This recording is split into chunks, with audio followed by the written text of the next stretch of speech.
ఇంకా వీళ్ళ అద్దంకి భవానీ సెంటర్లో 70 ఏళ్ల చరిత్ర కలిగిన రీడింగ్ రూమ్ స్థలంలో నూతన టౌన్ హాల్ నిర్మాణానికి భూమి పూజ జరిగింది. మంత్రి గొట్టిపాటి రవికుమార్ ప్రత్యేక శ్రద్ధతో అదానీ గ్రూప్ సిఎస్ఆర్ నిధులుగా 3.30 కోట్లు సమకూర్చగా మున్సిపల్ కమిషనర్ రవీంద్ర ఆధ్వర్యంలో కార్యక్రమాన్ని నిర్వహించారు. టౌన్ హాల్ తో పట్టణ ప్రజలకు సాంస్కృతిక సామాజిక కార్యక్రమాలకు వేదిక సిద్ధమవుతుందని తెలిపారు.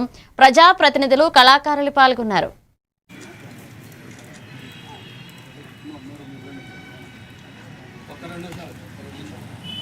ఈరోజు మన గౌరవ మంత్రి గారి సహకారంతో మీ అందరికీ తెలుసు, గత కొద్ది సంవత్సరాల నుంచి ఇక్కడ ఈ స్థలం అనేది నిరుపయోగంగా పడి అదానిగా కార్యక్రమాలకు నిలవగా ఉంది. దానిలో మన మంత్రి గారు ప్రత్యేక శ్రద్ధ తీసుకుని అదానీ సంస్థ వారి ద్వారా 3.5 కోట్ల రూపాయలు మనకి సిఎస్ఆర్ ఫండ్ అనేది తీసుకుని ఒక టౌన్ హాల్ అనేది ఇక్కడ మనకు నిర్మించడం జరుగుతుంది.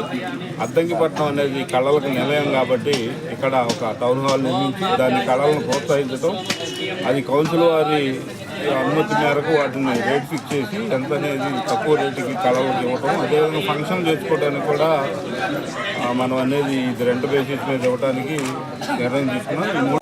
అద్దంకి పట్టణానికి కాదు నియోజకవర్గానికి ఒక మంచి రోజు.